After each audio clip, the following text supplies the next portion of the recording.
Hey, Nick here. I just got through watching one of John's videos about the throttle linkage and the throttle support plate. And so I wanted to comment on that. First of all, I want to say thank you to John. His YouTube channel is called Joe R. Nunn.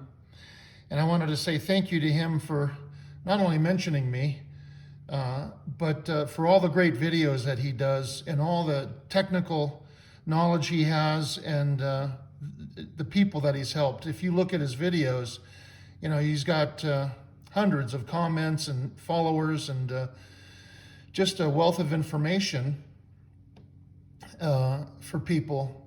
He really goes through things, which is really great. Anyway, he recently did a video about the throttle linkage and the throttle support plate on his 1966 Thunderbird, and also the placement of the neutral safety switch wires. Now, I don't know if my neutral safety switch wires are exactly in the right place that they're supposed to be. What I did on this car is I fed them through to where they're not conflicting with anything. And I'll show that now. You can see from this side, you can see where they are. They go up along the valve cover, along with the power steering hose, but they come up from down below. You can see that I have them attached to the vacuum sensing tube for the modulator, vacuum modulator tube. I have them attached to that. That's probably not correct. But to me, it seemed like just basically the safest place to put them to where they're not conflicting with the throttle linkage. See, they're not, here's the throttle linkage. They're not in the way. This thing's not focusing because this is in the way.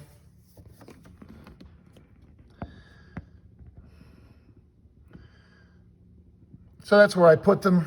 Under here, they go underneath the kick down. The kick down doesn't hit them. I've got them tie wrapped to the power steering hose.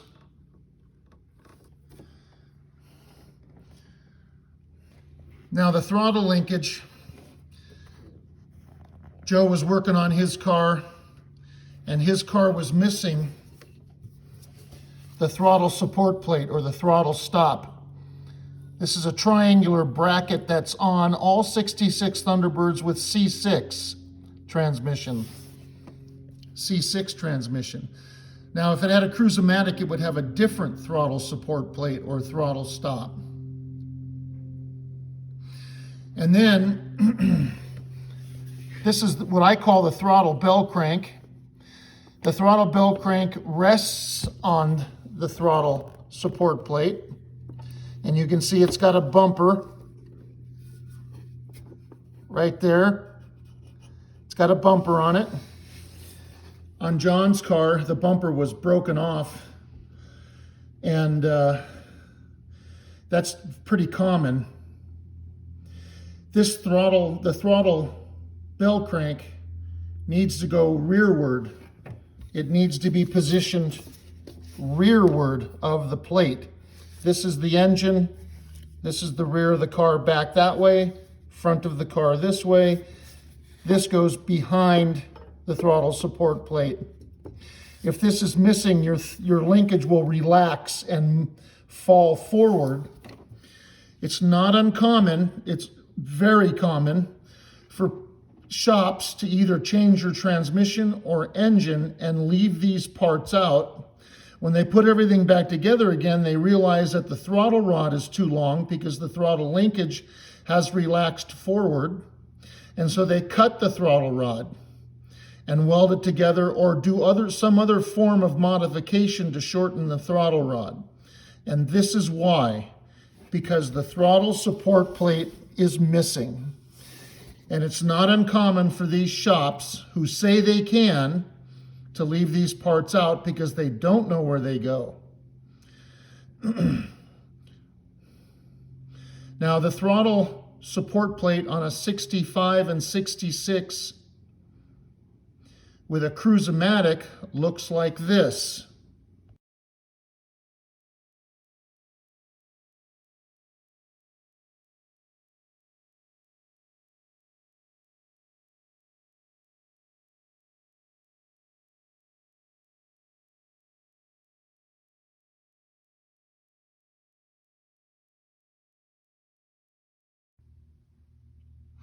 Okay, so now this is a pretty clear picture of these parts.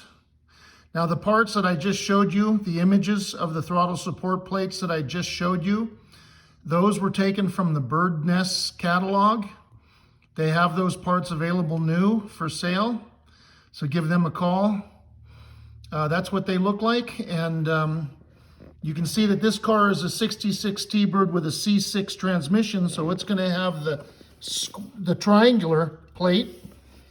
Now going to the throttle linkage, you can see here that this is the throttle return spring. This is the throttle return spring bracket, which I think is also available new. This is what I call the kick down bell crank. This is the kick down rod. That comes back and pushes, it's not adjusted yet, but it pushes this back. And that's your kick down. This pushes back and you can see the rod back there that goes down with it, which then actuates the lever on the transmission. That's the kick down. This is the kick down return spring for this. And then if we go over here,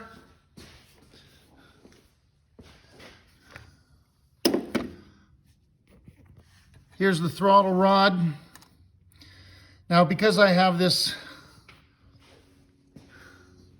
Holley Street Warrior carburetor on here, I had to modify the throttle rod to come through here, and then I drilled a hole. I flattened it a little bit and then drilled a hole and put a cotter key in it.